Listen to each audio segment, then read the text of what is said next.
3, 2. I don't want to give you the finger. 1. Cipher, baby. It's the Cipher, baby.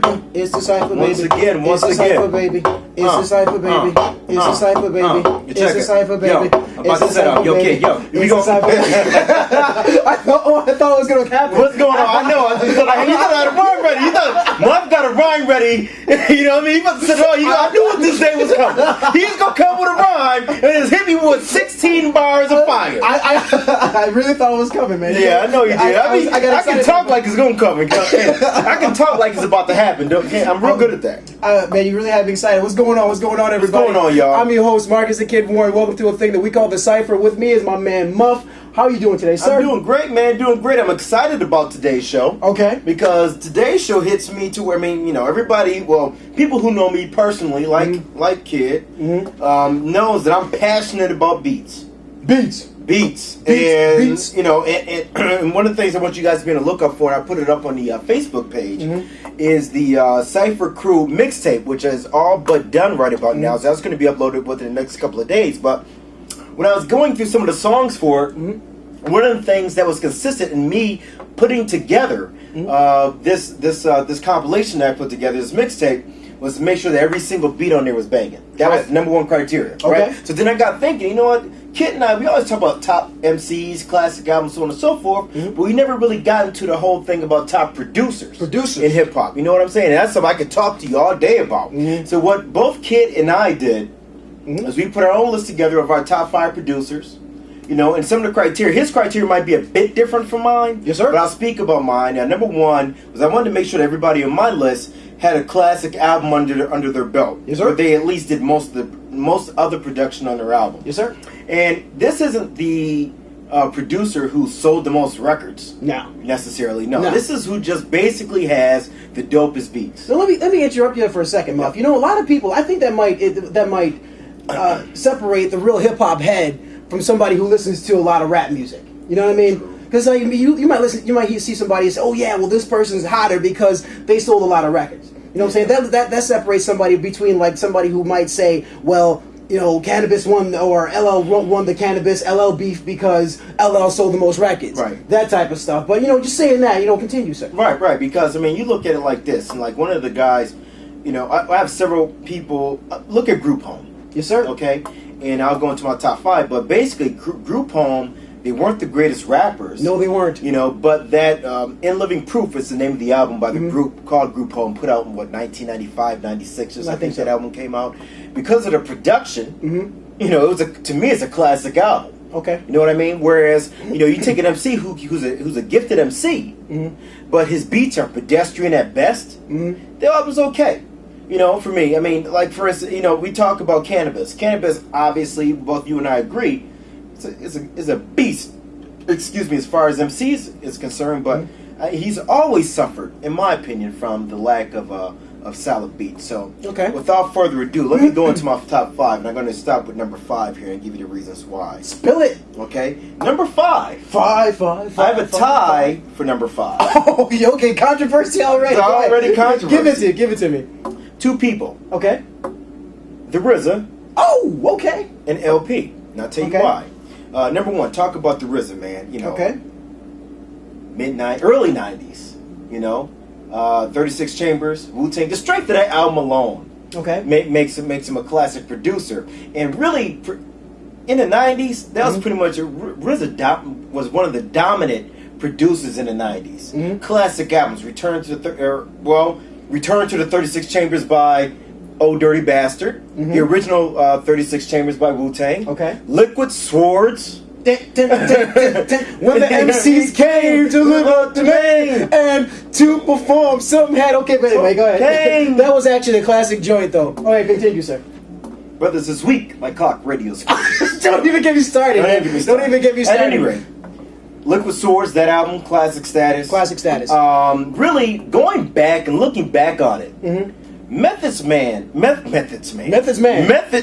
yes, sir. first album. Now, I remember when Method Man's first album came out, I remember being somewhat disappointed because he was number one, he was at that time for certain being the best MC out of Wu-Tang. That's my opinion. We're talking about Tikal, you're right. Right, yeah. Let me put this out there for Okay, put it out there for me. After the 36 Chambers, everybody's looking for a Method Man to be the first solo artist coming out of the 36 Chambers album. Okay? Right.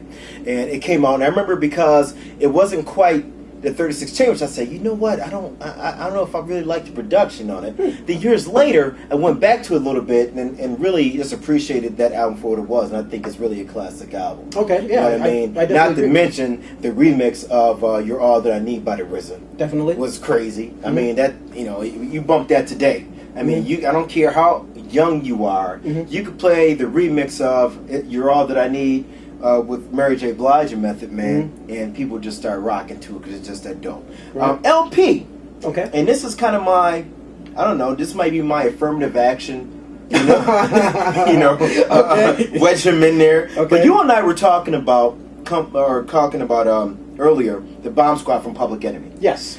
LP's production mirrors, in my opinion, a lot of the Bomb Squad's production style, man. Okay. Ignorant, you know, hardcore beats, you know, unique sounds of hip hop that you normally don't hear. Very alternative sounds, even. Okay.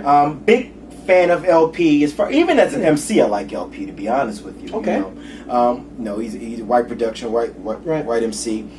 Originally with Company Flow. Right. Fun Crusher Plus was the first album I got hip to him on, and I think that's really their first album, actually. Production style was dope to me. The first time that I recognized how dope LP was, I forget the name of,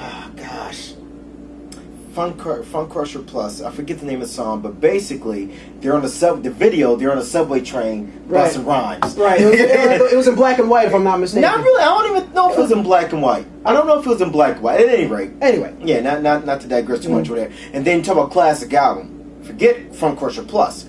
He produced Cannibal Ox's album. Okay, The Cold Vein, which to me, if you guys and most of the people who listen to our show, I know, have listened to The Cold Vein before, probably if you're a hip-hop head and if you're an underground head. But if you have not, do yourself a favor and make sure you get that album. I mean, listen to The Cold Vein and how dope it is, man. The lyrics are dope.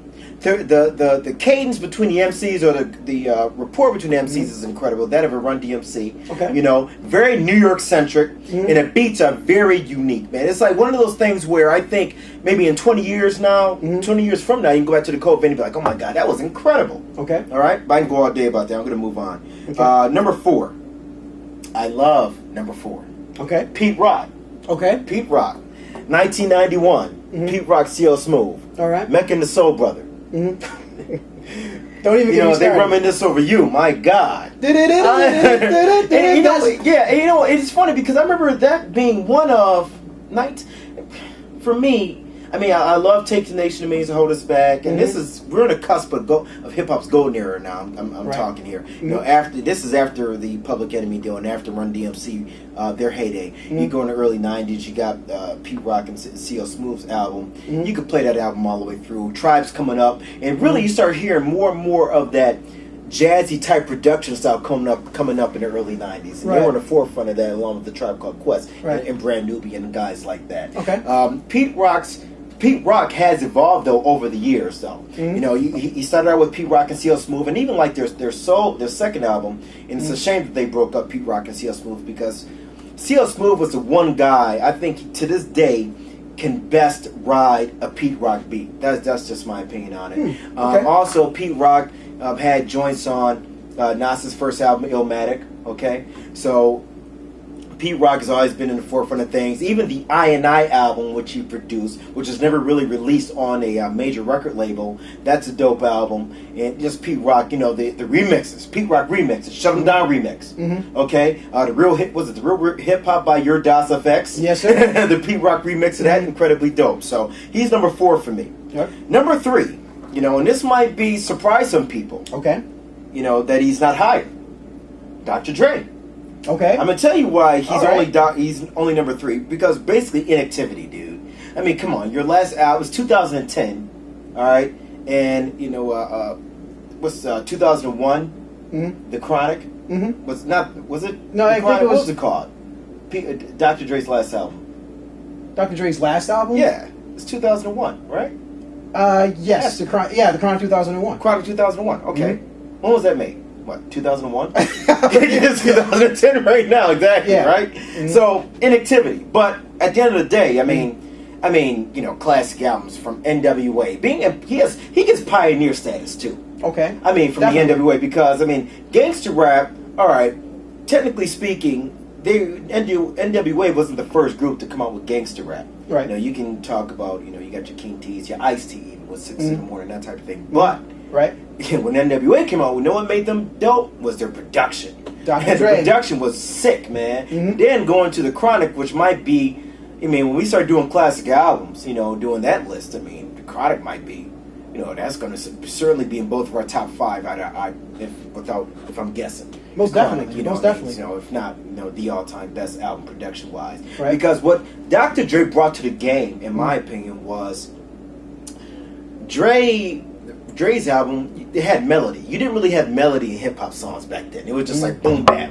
You know what I'm saying? Not really melody. It was the East Coast influence. Yeah, it was the East Coast flavor. Right, exactly. But he had melody, whereas like if they weren't rhyming what they were rhyming on those albums, you could kind of play it for your parents, kind of. Right. It was funky. Right. He didn't really have funky hip hop albums. You know, they were just. Don't forget about his roots. I mean, Dr. Dre didn't come from hip hop. I mean, he came from the Wrecking Crew back in the day. World-class Wrecking Crew. World-class. Don't forget. Before you turn off the light, he comes let's from get one thing understood. Don't you That